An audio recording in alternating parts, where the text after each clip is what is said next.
Salam, xoş gördük hər birinizi əziz izləyicilərimiz. Mən Azərbaycan Dil və Ədəbiyyat müəllimi İskəndərova Tünzalə. Bugünkü mövzumuz adından da görürük, say mövzusudur. Asan mövzudur, düzdür, amma bunu xırdalıqları ilə izah edəcəm. Yəni kitabda olmayan bəzi qeydləri də burada deyəcəm. Ətraflı şəkildə nümunələrlə izah verəcəyik. Ona görə diqqətiniz burada olsun. Və dərsin izahına keçməmişdən öncə videonu bəyənin, dostlarınızla paylaşın. Çünki daha çox kütlənin əlinə, yəni əmin olun buradan heç bir ödəniş falan almırıq. Sadəcə daha çox kütlənin əlinə keçir və daha çox adam bundan faydalanır. Yəni əmin olun ki, niyyətimiz təmizdir. Və bundan əlavə ödənişsiz qrup da açmışam. Ödənişsiz qrup üçün aşağıda qeyd edəcəm. Açıqlamalar bölməsinə həmin linkə daxil ola bilərsiniz. Bəs qrupumuzda nələr var? Bunu da qeyd edeyim. Qrupumuzda sınavlar, sınavların izahları, vacib olan qeydlər və paylaşdığım dərslər. Orada linklərim falan hər şeyi paylaşıram. Yəni bir növ bu reklam deyil həqiqətən də, sadəcə bir fürsətdir. Çünki mənə çox adam müraciət edir dərslərlə bağlı. Gördüm ki, çox adam ya vaxtı olmur, ya çoxunun maddi imkanı yetmir. Bunun üçün düşündüm ki, belə bir cəmiyyətə faydam toxunsun. İndi isə dərslərimizin izahına keçək. Say nədir? Əşyanın nəyin bildirir? Miqdarın və sırasını. Əşyanın miqdar və sırasını bildirir. Miqdar nədir? Misal üçün deyirəm 5 kitab. Düzdürmü? Sıra nədir? Deyirəm 5-ci kitab. Düzdür? İndi keçirik tərifə. Yenidən qayıdırıq. Nəyi bildirir? Əşyanın. Demək, burada diqqətli olmalıyıq. Dilimizdə miqdar bildirən anlayışlar ikidir. Bir say, digəri zərf. Bəs necə qarışdırmayacağıq? Özündən sonra gələnə baxırıq təbii ki. Tərifdə hər şey gizlidir. Mən bunu hər zaman deyirəm.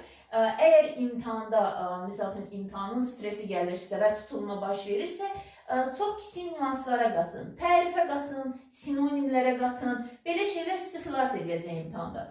Əşyanın miqdarını bildirir. Deməli, saydan sonra gəlməlidir nə? Əşya. Zərf nə deyirik? Hərəkətin miqdarını bildirir. Bundan sonra nə gəlməlidir? Hərəkət. Düzdürmü? Burada bu sonra gəlmək, aid olmaq ifadələri var ki, bunlar tamamilə fərqli anlayışlardır. Bunu da mikslər üçün qeyd edəcəm birazdan. Gördünüzmü? 5-dən sonra gəldi nə? Əşya. Və yaxud da deyirəm, çox kitab. Düzdürmü? Bir də deyirəm, çox yedi. Gördünüz, burada yemək feildir. Kitab nədir? İsim, əşya. Özündən sonra yəni aid olduğu desək daha doğru olar. Aid olduğu nədir? Kitab ismi. Əşyanın miqdarını bildirdiyi üçün buna deyirik say. Hərəkətin miqdarını bildirdiyi üçün buna deyirik nə? Zərf. Anlaşıldı mı? Bəs ay müəllim, saydan sonra feil gələ bilməzmi? Onu da mikslər üçün qeyd edək. Çünki abituriyentlərə bu düşmür. Gələ bilər. Nə zaman gələ bilər? Say isimləşdikdə. Misal üçün deyirəm, çox yedi. Düzdür? Bir də deyirəm, çoxunu yedi, namazını saxladı və s. Görürsünüzmü? Özündən sonra feil gəlir. Və mən burada çoxu zərf götürə bilmərəm, əzizlərim. Bu, elə özünün qarşısındakı ismi ixtisar eləyib. Yəni, misal üçün deyirəm buna, çox yeməyi yedi. Düzdürmü? Yemək sözünü ixtisar edirəm, indi gətirəm, qoyuram bura. Çoxunu yedi. Deməli, bunun ismi ixtisar olunur. İsimləşdiyi üçün çox yenədən nə qalır? Say qalır. Yəni, bir növ təriflərdən haşiyələrə çıxaraq nələr varsa, onları da sizə izah edəcəm. Gəlirik nəyə? Sayın mənaca neçə növ var? İndi eşidirəm, bəziləriniz deyir 2, bəziləriniz deyir 3. Çünki abituriyentlərdə çox eşitmişəm bu 3 gəlməsin. Sayın mənaca neçə növ var? 2 növ var. Nələrdir onlar? 1. Miqdar sayları. 2 nədir? Afərin, sıra sayları. Aldı, düz tapdım. Miqdar sayları bəs neçə yerə bölünür? Eşidirəm. Müəyyən miqdar sayı. Düzdür, qeyri-müəyyən miqdar sayı. Bir də nədir? Kəsr sayları. Kəsr sayları. Sıra sayısı heç nəyə bölünmür, sağ olsun. Yaxşı ki, işimizi asanlaşdırır. Gəlirik nəyə? Birinci izah edəcəm müəyyən miqdar sayları. Adından da göründüyü kimi müəyyəndir. Yəni burada heç bir qeyri-müəyyənlik yoxdur. Misal üçün dedim 5 kitab, 15 qələm və s. 25 dəftər və s. Bəs nələrə fikir verməliyik? Bunların imtahanımıza daha çox düşür. Quruluşca növü və özündən sonra gələn isimin tək cəmlik söhbəti. Quruluşca növü görünür ki, burada misal üçün deyirəm 5 dedim, düzdürmü? 5 necə olacaq sizdə? Sadədir də bir köşkdən ibarətdir. 15 necə olacaq? Artıq 2 köşkdən ibarət. Yəni burada heç bir leksik şəkilçi görməyəcəyik. 2 köşkdən ibarət. Deməli, quruluşca neçə ilə bölündü? Sadə və mürəkkəb. Özündən sonra tək və cəm söhbəti. Özündən sonra gələn isimlər mütləq təkdə olmalıdır. 15 kitablar deyə bilmərəm. Bu necədir? Norma pozuntusu. Qrammatik norma. Yəni saydır deyib keçmirik. Aha, markerimizdə düşdü. Saydır deyib keçmirik, əzizlərim. Biz bunu hələ Azərbaycan dil dərsliyinin axırında da görəcəyik ki, normalarda nələrə fikir verməliyik. Bəs ay müəllim, müəyyən miqdar sayından sonra heç mi cəm isim gələ bilməz? Dilimiz istisnaları sevir, təbii ki gələcək. Nə zaman? Yuvarlaq miqdar sayları var, bilirik də bunu, düzdür? Bundan sonra zaman məzmunlu, qeyd edeyim bunu, zaman məzmunlu isimlər gəldikdə cəmlənə bilir. Və bu norma pozuntusu olur, olmur. Qəti şəkildə olmur. Yəni, sanki elə başdan belirmiş ki, saydan sonra cəm gələ bilərmiş. Misal üçün deyirəm, 100 illər. Heç bir norma pozuntusu sayılmır, əzizlərim. Deyirəm ki, 1000 illər keçsə də unudulmaz. Gördünüzmü? 1000 il də deyə bilərəm, düzdür? 1000 illər də deyə bilərəm. Yəni, burada heç bir norma pozuntusu olmur.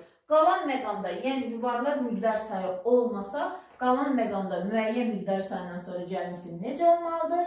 Tək olmalıdır. Sonra gəlirik nəyə? Müəyyən miqdar saylarında numerativ söz anlayışı var. Numerativ söz. Numerativ söz nədir? Sayla aid olduğu ismin arasında. Bax, fikir verin. Sayla aid olduğu ismin arasında işlənən sözlərə numerativ söz deyir. Misal üçün deyirəm, 5 kitab. Düzdürmü? Deyirəm ki, 5 dənə kitab və 5 ədəd kitab. Bax, bu nədir? Say. Aid olduğu isim nədir? Kitab. Düzdürmü? Bunun arasında işlənən nədir? Dənə. Bax, bu dənə var, ha? Bu nədir? Numerativ sözdür. Yaxşı, keçirik numerativ sözün funksiyası. Numerativ sözün funksiyası 2 ilə bölünür.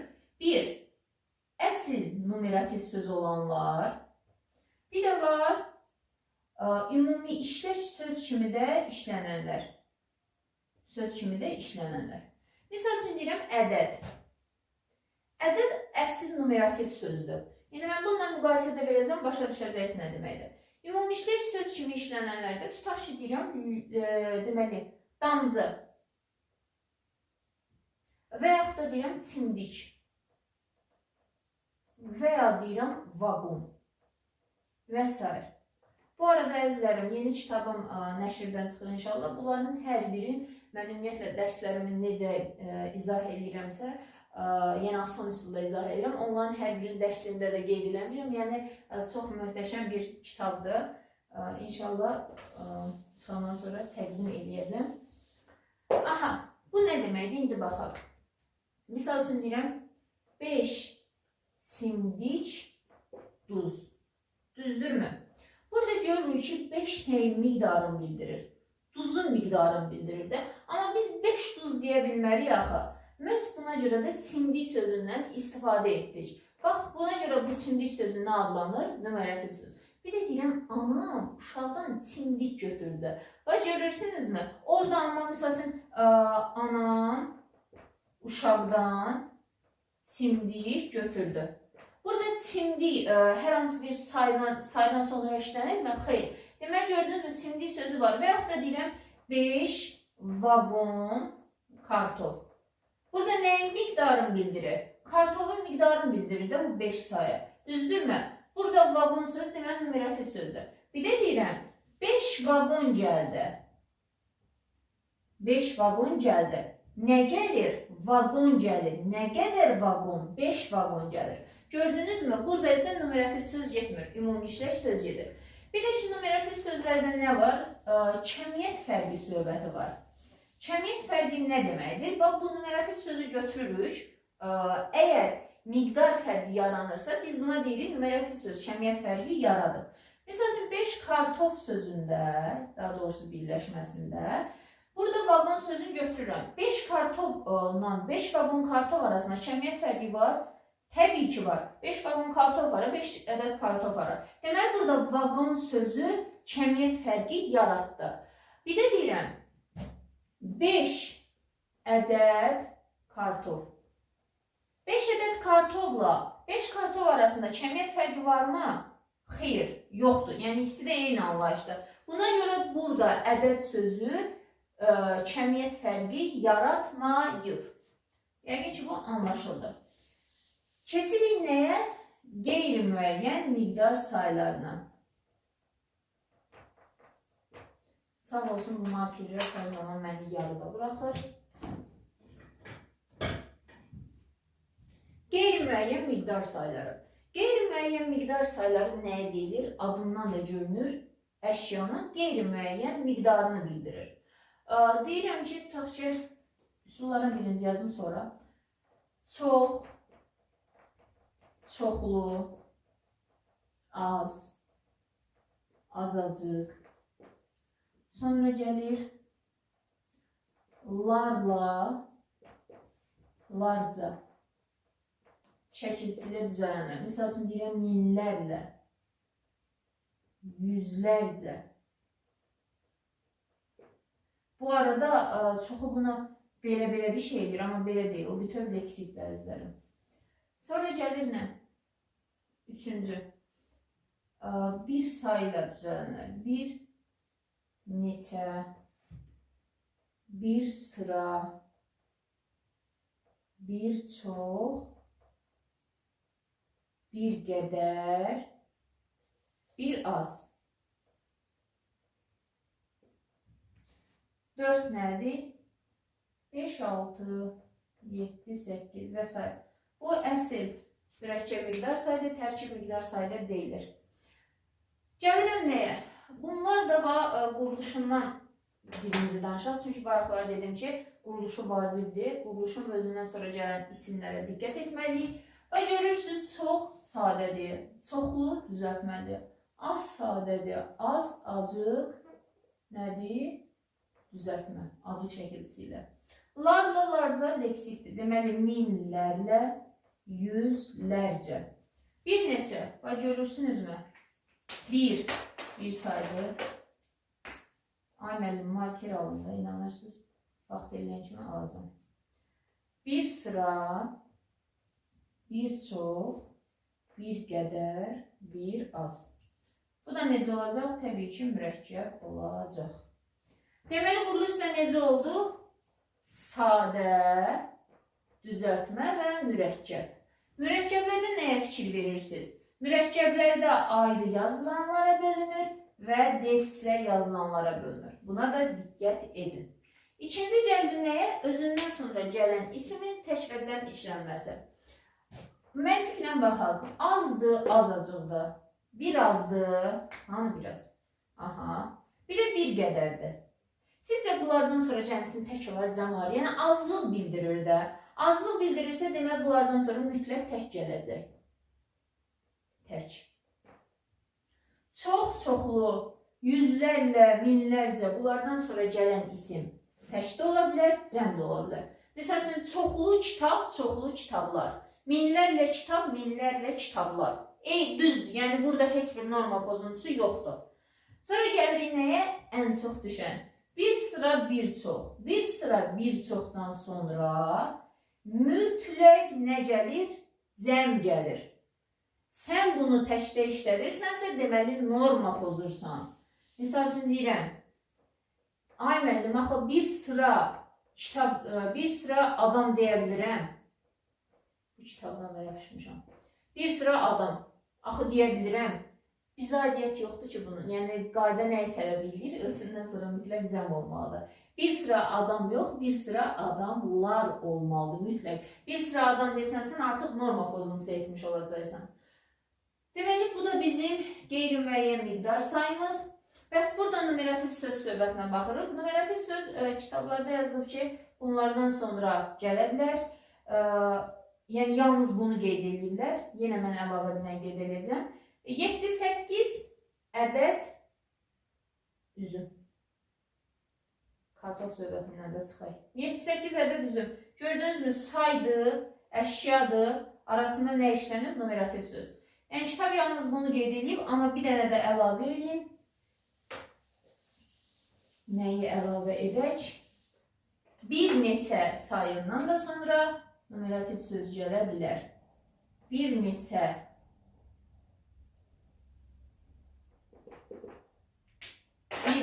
ədəd üzüm.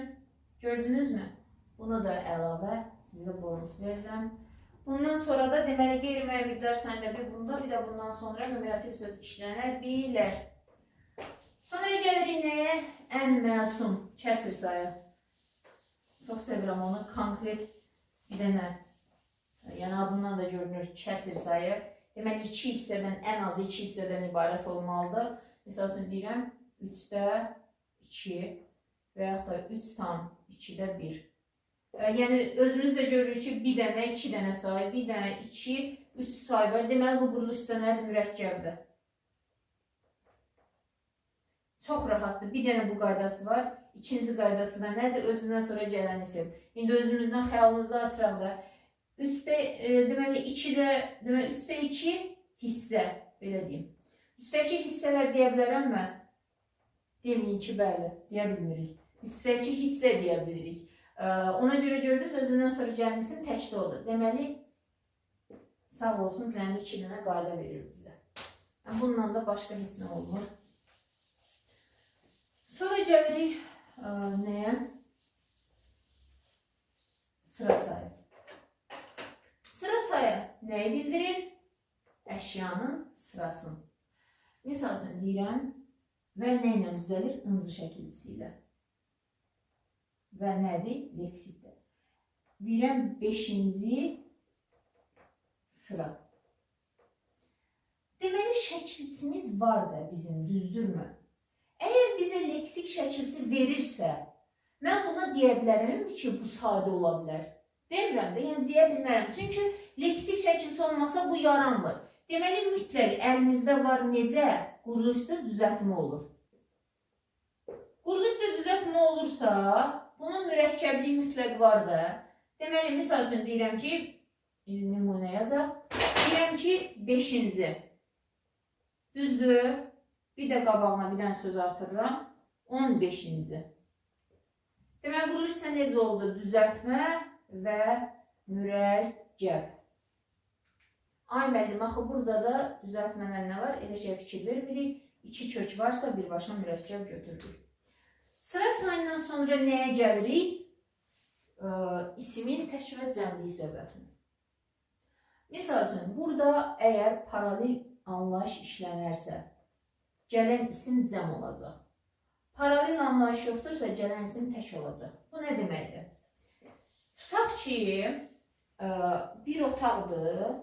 Orada 1-ci sıra, 2-ci sıra, 3-cü, 4-cü və 5-ci sıra var. Yəni, bundan artıq masalar yerləşmir. Düzdürmü? Mən ona deyəcəm 5-ci sıra. Düzdür? Bir də var, böyük bir zaldır. Hissələrə bölüblər. Bir dənə 1-ci, 2-ci, 3-cü, 4-cü, 5-ci, bir də qarşı tərəfdə 1-ci, 2-ci, 3-cü, 4-cü, 5-ci sıra. Mən buna artıq 5-ci sıra deyə bilmərəm. 5-ci sıralar deyəcəm. Deməli, paralel anlayış varsa, gördünüzmü? Cəm oldu. Paralel anlayış yoxdursa, tək oldu. Bu belə. Sonra nəyə fikir verməliyik biz? Şəkilçinin yazılışı. Əgər sıra sayın ərəb rəqəmləri ilə ifadə etmək istəyirəmsə, misal üçün deyirəm 5-ci. 5 inci var, 5 nıcı var, 5 c var. Hansını götürəcəm? Təbii ki, bu son ikincisini götürür. Yəni, üçüncünü götürəcəm. 5 inci, 5 c, 5 c şəklində olmalıdır. Bunlar yanlışdır. Sonra nəyə fikir verməliyik? Sıra saylarında ismin qrammatik şəkilçilərinin işlənməsi var. Tutaq ki, deyirəm, və yaxud ümumiyyətlə saylarda deyirəm, bunları silək. Bir də saydan bir şey qeyd edir, Rum rəqəmlərin. Rum rəqəmlərində özündən sonra say şəkilçisi biz bilirik ki, işlətmirik, çünki elə bu sayı bildirir. Sıra sayını bildirmək üçün nöqtədən, yarım mötərizədən də istifadə edə bilərik. Sonra nə edəcəkdim? Şəkilçi, deməli, sayları biz ərəb rəqəmlərlə ifadə etdikdə, ora ismin qrammatik şəkilçiləri artırır. Misal üçün deyirəm, belə deyim də,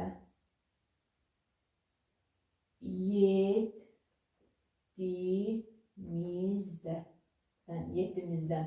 Düzdürmü? Görürəm ki, burada say var, mənsubiyyət var və hal var. Düzdürmü? Mənsubiyyəti həmişə ixtisar edirəm. Sonuncu nədirsə onu yazıram. Bu cür rəqəmlə ifadə edərsəm bu cür olacaq. 7-dən. Yəni bunun açılışı bizə bu cür versələr, deyəcəklər bunu neçə cür yaza bilərsən? Bu cür yaza bilərik. 7-mizdən də yaza bilərik. 7-dən də yaza bilərik. Yəni bunun açılışı neçə cür yazdı? 2 cür. Sayın isimləşməsi, bunu da sizə deyim. Sayın isimləşməsi bəs nədir? İsimləşmə çox asan mövzudur. İsimləşmə nədir? İsimə məxsus olan qrammatik şəkilçilərin digər nitq hissəsi üzərinə keçməsi, bir də sualın götürməlidir. Bura aiddir cəm, mənsubiyyət və hal. Ay mənim şəxs, xeyr, şəxs isimləşmə yaratmır. Bunlarla yanaşı plus isimin sualı. Bunu əgər hər hansı bir nitq hissəsi isimdən başqa nitq hissəsi qəbul edirsə, deməli o isimləşmiş sayılır. Məsəl üçün, bayaq dedim, 5-ci, düzdür? 5-cilər. Düzdürmü? Baxırıq. Nitq hissəsinin başqa bir dənə qayda sizə deyim. Morfoloji sual və sintaktik sual deyilən bir anlayış var. Bu nədir? Əgər səndən nitq hissəsini soruşursa, sən morfoloji sual tapmalısan. Morfoloji sual, ay müəllim, nədir, necə tapırıq? Morfoloji sual qrammatik şəkilçilərin atılaraq, cümlədən çıxarılaraq sözə verdiyimiz sualdır. Deməli, nə edirik? 1. Qrammatik şəkilçini atırıq. 2. Cümlədən çıxarıb sual veririk.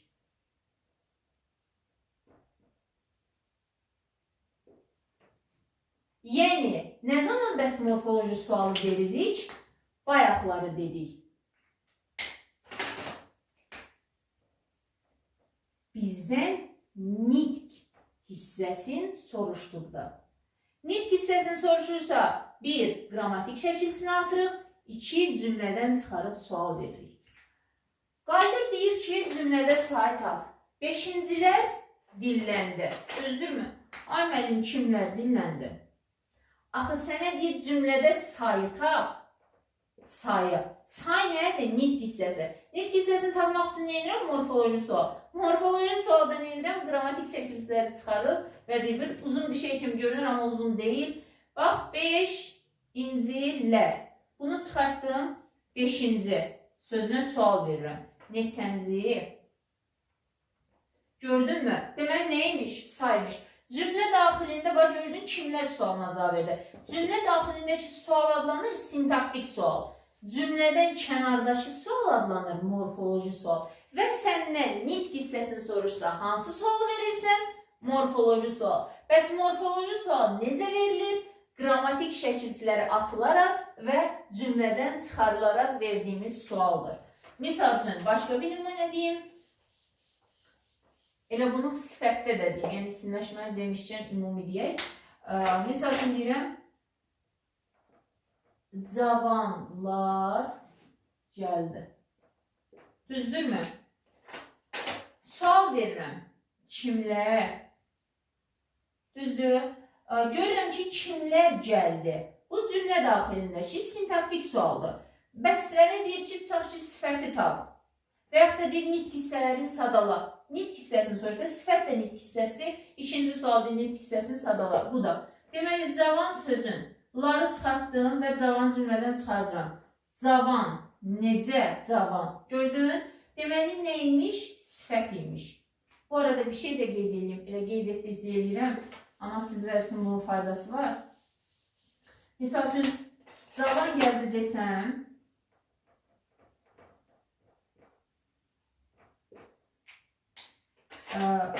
sənin nitq hissəsinin əslində bu sualda səndən nitq hissəsini soruşmamalıdır. Çünki burada deyəcəksən, tutaq ki, sual verim. Hansı nitq hissələri var?